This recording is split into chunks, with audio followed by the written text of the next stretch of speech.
Hello friends, a very good morning to everyone. तो कैसे हो आप सब लोग और कैसी चल रही है आप लोगों की स्टडी। तो एक फ्रेंड है, उनका कमेंट आया था कि दी आप जो है इतना लेट क्यों वीडियो डालते हो, मतलब काफ़ी दिन हो जाते हैं उसके बाद आप मतलब पुरानी वीडियो आप डालते हो। तो डियर मैं कोशिश करूँगी कि मैं लेटेस्ट से लेटेस्ट दे पाऊँ। एक्चुअली वही होता है, मैं शूट तो कर लेती हूँ, फिर उसके बाद वही मैंने डिसाइड किया हुआ है कि ओनली जो 1 आवर मैं डिवोट करती हूँ कि मैं अपना जो यूट्यूब वगैरह में कि और बाकी टाइम, क्योंकि मेरा सब्जेक्ट भी ऐसा है ना, उसमें बहुत सारा पढ़ना पड़ता है। एक तो पेपर 1 है जिसमें 5 सब्जेक्ट है, उसके बाद पेपर 2 है, उसमें मैंने बैच भी खरीदा था, उससे भी कोई हेल्प नहीं हो पाती, तो मुझे अलग से खुद से यूट्यूब से पढ़ना भी पड़ता है। तो इसी वजह से तो मैं कोशिश करूंगी अब से कि मैं लेटेस्ट से लेटेस्ट अपडेट दे पाऊं। तो आज जो वीडियो है ये कल का ही है, 12 सितंबर, और आप जो अपलोड कर रही हूँ मैं वॉइस ओवर कर रही हूँ 13 सितंबर। ठीक है, तो आप लोगों के लिए एक इम्पॉर्टेंट न्यूज़ भी मुझे शेयर करनी थी, इसलिए मैंने जल्दी से जल्दी वीडियो मैंने सोचा कि पहले मैं वॉइस ओवर कर दूं। तो जो लेटेस्ट न्यूज़ आई है, वैसे तो मैंने कम्युनिटी पोस्ट में डाल दी थी ये न्यूज़ सुबह ही।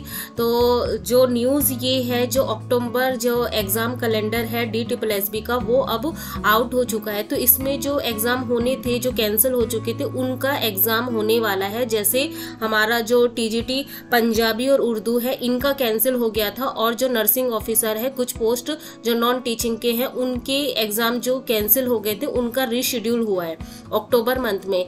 तो अब जो एग्जाम नेक्स्ट जो बच गए हैं, जैसे हमारे जो TGT वाले हैं और जो हमसे पहले जिन्होंने भरे हुए हैं PGT वाले, उनका एग्जाम कब हो सकता है। तो देखो, अब जैसे इन्होंने एग्जाम कैलेंडर दिया है अक्टूबर मंथ का और अभी चल रहा है सितंबर, तो जस्ट 1 महीने इन्होंने अपडेट दिया हुआ था। ऐसे ही सिमिलर हमारा अगर एग्जाम होना होगा तो वो भी 1 मंथ का टाइम देगा। लेकिन जो मुझे जैसा लग रहा है, या जो मतलब आप भी मैच्योर हो गए हो इतना, तो आप भी समझते हो कि जिनका एग्जाम पहले जिनका फॉर्म पहले फिलअप हुआ था, उनके एग्जाम होने के ज्यादा से ज्यादा चांसेस है।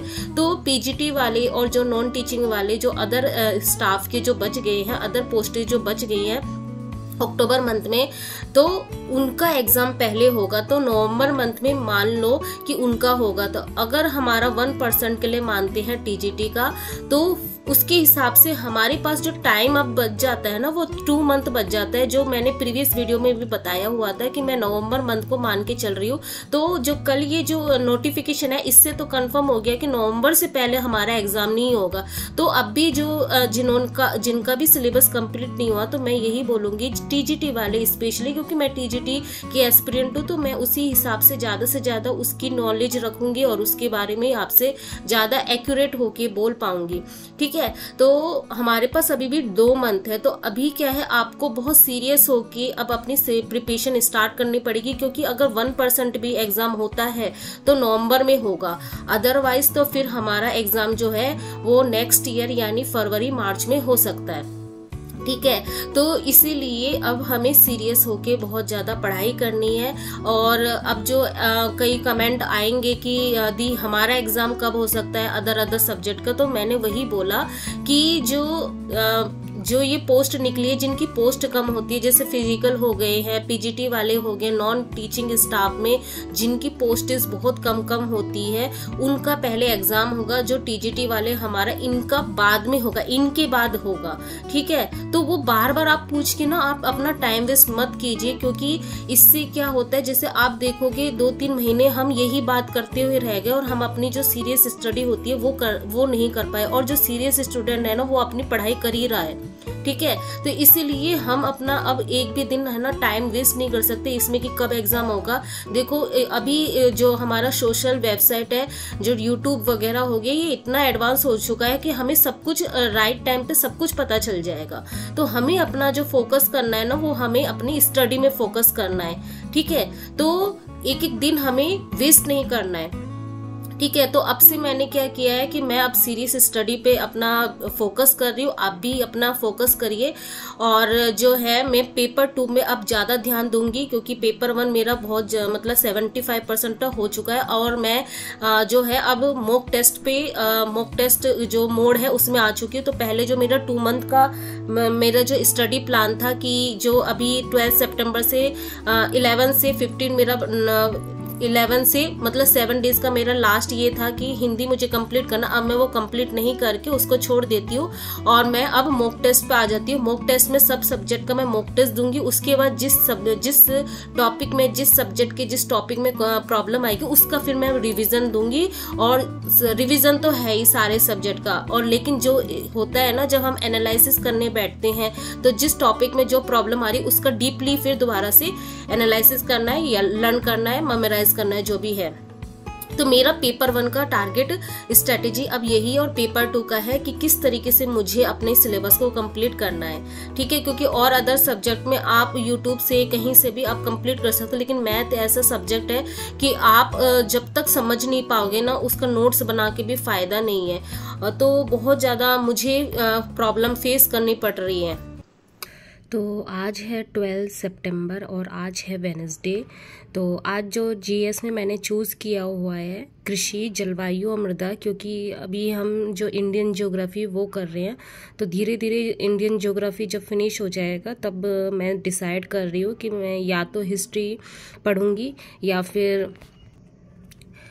फिर स्टैटिक जीके। ठीक है, इन दोनों में से कोई एक टॉपिक चूज़ करूँगी। अभी फ़िलहाल तो यही प्लान है कि इस 1 वीक में जितना भी पॉसिबल हो सकता है कि ज्योग्राफी फिनिश किया जाए, क्योंकि काफ़ी टाइम से पढ़ रहे हैं और हमें और भी दूसरे टॉपिक भी पढ़ने चाहिए।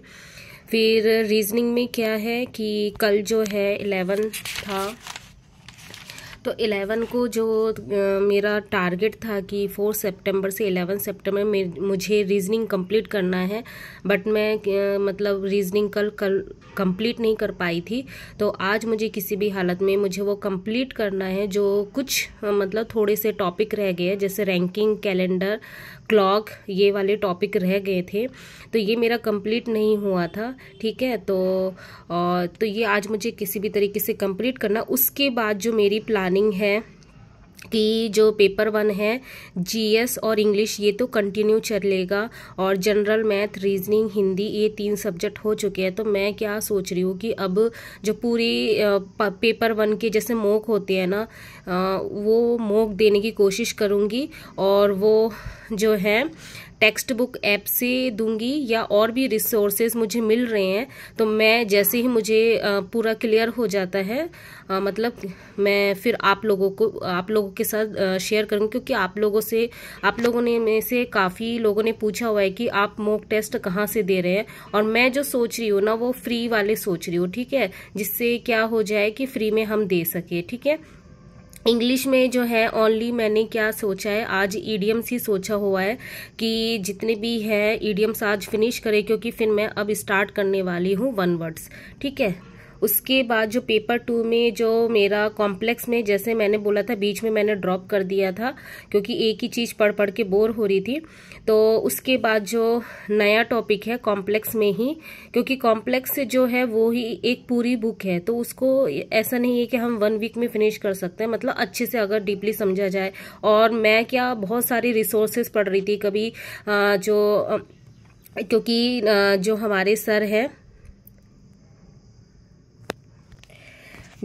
सर है शैंकी सर, उन्होंने कॉम्प्लेक्स एनालिसिस करवाया नहीं है, तो मुझे कई जगह देखना पड़ा। तो जो मैं यूट्यूब में जिनको फॉलो करती हूँ, गजेंद्र सर को फॉलो करती हूँ, और जो शैंकी सर है, और एक और सर है नितिन शर्मा टाइप से, तो उन्होंने ऐसा कुछ करवाया नहीं है, लेकिन हाँ कुछ टॉपिक उनके करवाए हुए हैं। तो वहाँ से थोड़ा मतलब कुछ जगह कहीं से कुछ, इसीलिए मुझे ये टॉपिक कंप्लीट करने में थोड़ा टाइम लग रहा है। लेकिन इसमें से क्या होते हैं, क्वेश्चन बहुत सारे बनते हैं और इनको हम कर सकते हैं।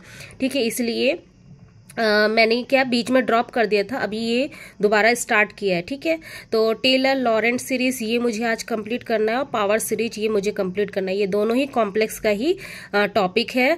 और जो ओडी है, जो ऑर्डिनरी डिफरेंशियल इक्वेशन, उसकी मुझे प्रैक्टिस करनी है जहां तक मैंने कंप्लीट किया, क्योंकि मैंने भी इसको आधे तक ही किया है।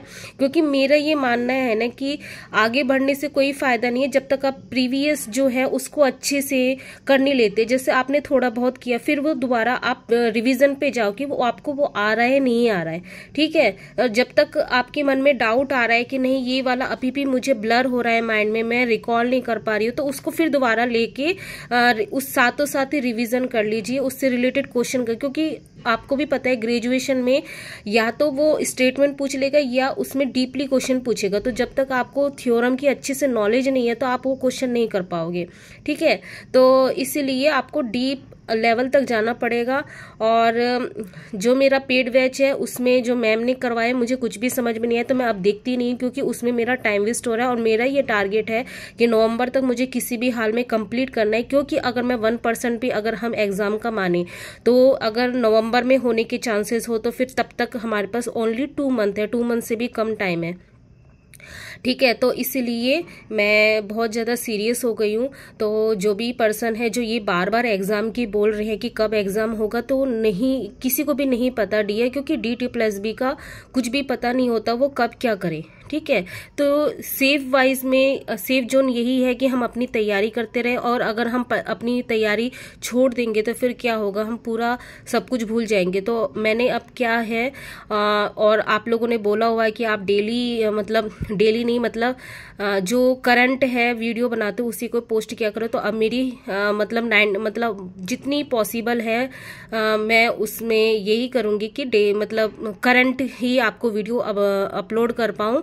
2-3 दिन से ज़्यादा कोई ओल्ड ना हो, ज़्यादा पुराना ना हो। ठीक है, क्योंकि जिससे आपको भी पता चल पाए कि मैं क्या क्या कर रही हूँ। ठीक है, तो फिर हम अपनी स्टडी स्टार्ट करते दोबारा।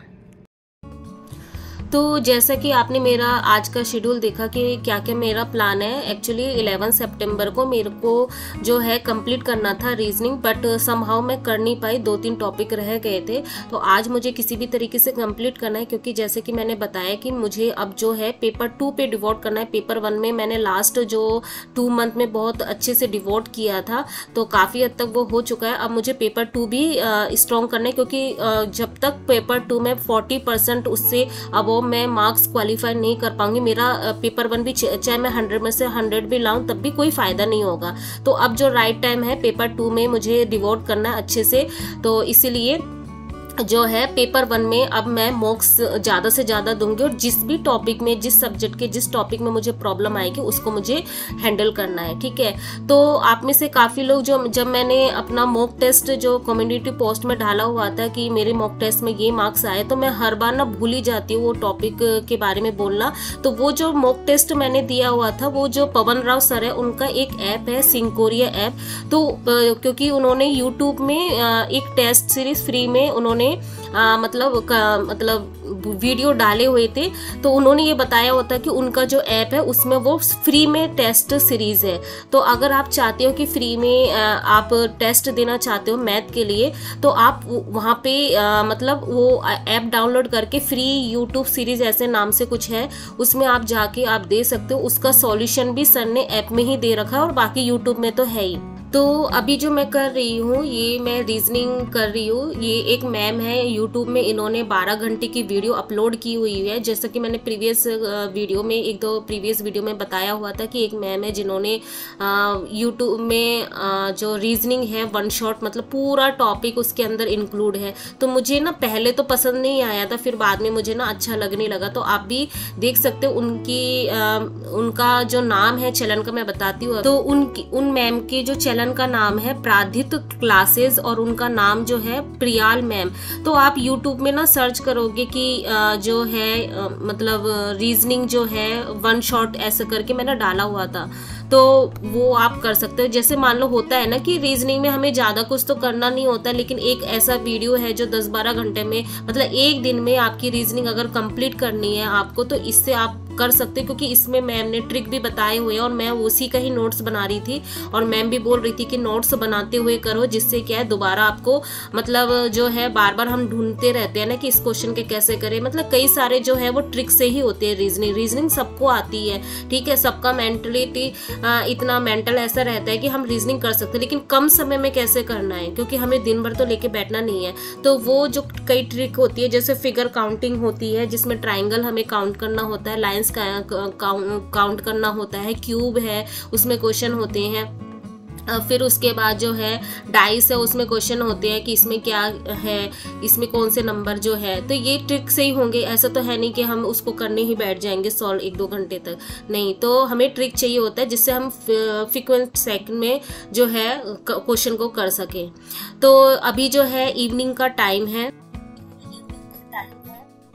और इवनिंग इतना ब्यूटीफुल था, तो मैं डेली ही मतलब मैक्सिमम मेरे वीडियो में आप देखो कि डेली ही मैं बाहर का व्यू दिखाती हूँ। कोई तो बोर भी हो चुके होंगे कि ये डेली अपने ब्लॉग में डालती है, लेकिन मैं डेली देखते हुए बोर नहीं होती है। बाहर का जो भी व्यू होता है मुझे बहुत ज़्यादा स्ट्रेस फ्री लगता है उसको देख के। तो वही मेरा बेटा इवनिंग पूजा दे रहा था, तो फिर वो उसका ये रहता है कि मम्मा मेरा शूट करो, मेरा भी आप कुछ शूट किया करो, तो इसलिए मैं उसका शूट कर लिया था। तो फिर यही है, इसी टाइम पे देखो बाहर ऐसा नहीं है कि मैंने कुछ भी जो बोलते हैं ना फिल्टर लगाया, मैंने कुछ भी फिल्टर नहीं लगाया, क्योंकि ये मेरा जो है बालकनी जो है वो जो वेस्ट साइड में है, तो जो इवनिंग का व्यू है वो दिखाता है सनसेट का। तो इसलिए जब सनसेट होता है ना तो फिर रेड रेड से ऐसा स्काई में ऐसा हो जाता है, तो बहुत ही ज़्यादा ब्यूटीफुल लगता है। तो अभी जो है मैं अपनी नाइट टाइम स्टडी के लिए आ चुकी थी।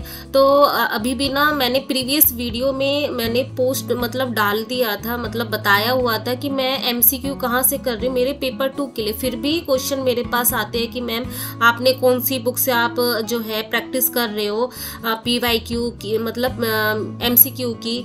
मैं हर बार बता देती हूँ, लेकिन हर बार आप लोग पूछते हो, क्योंकि मुझे थोड़ा सा ना ये लगता है कि जो डेली ब्लॉग देख रहे हो उनके लिए कितना बोरिंग हो जाता है ये चीज। तो जो ये बुक का नाम मैंने बुक भी शो कर दी थी, वही बुक है MSc MCQ, जो शेंकी सर ने अपने यूट्यूब वो जो टेलीग्राम चैनल है उसमें डाला हुआ था। आप वहाँ पे सर ने लिंक दिया हुआ है। पहले तो उन्होंने ई बुक के फॉर्म में PDF के फॉर्म में डाल दिया था, लेकिन फिर हटा दिया, क्योंकि सर का जो है वो जॉब गवर्नमेंट जॉब है, तो कॉपीराइट का इशू कुछ भी हो सकता है, इसलिए सर ने हटा दिया, जो भी हो उनका पर्सनल रीजन। तो लिंक वो देते हैं कि डायरेक्ट वो लिंक से आप अमेजन में चले जा सकते हो, तो आप उसको क्लिक करोगे तो डायरेक्ट आप अमेजन में चले जाओगे, जिनको भी लेना है तो वो ले सकते हैं। इसके अलावा जैसे मतलब कोई बुक परचेज नहीं कर सकता है, तो आप ये कर सकते हैं कि यूट्यूब में रेनू मैम है, वो क्वेश्चन की प्रैक्टिस करवाती है। जैसे अभी हरियाणा का PGT का उनका एग्जाम निकला हुआ है, तो मैम उसके लिए क्वेश्चन की प्रैक्टिस कराती है आफ्टरनून के टाइम पे। आप उनकी लेक्चर अटेंड कर सकते हो। मतलब बेसिकली है कि हमें ज़्यादा से ज़्यादा MCQ करने पड़ेंगे, क्योंकि थ्योरी से हमारा कुछ नहीं होगा, और हम इस भ्रम में भी नहीं रह सकते हैं कि जो 2021 में जैसा एग्जाम पेपर आया था इजी ऐसा ही आएगा, क्योंकि अभी सबको सिलेबस पता चल चुका है। तो जो लेवल है वो थोड़ा हार्ड ही आएगा, और हमें हार्ड लेवल पे ही मतलब मेहनत करनी पड़ेगी, क्योंकि हमें नहीं पता एग्जाम कैसा होगा। तो जब तक जितना टाइम मिल रहा है अपनी जो है ज्यादा से ज्यादा प्रैक्टिस पे ध्यान देना है, सिलेबस कम। तो इसके बाद एग्जाम ना कभी भी होगा तो हमें वो डर नहीं होगा कि हमने प्रैक्टिस नहीं की। तो साथ साथ में ही आप कोई भी टॉपिक, जैसे कॉम्प्लेक्स एनालिसिस मैंने उठाया, OD उठाया हुआ है, तो मैं साथ साथ में प्रैक्टिस कर रही हूँ।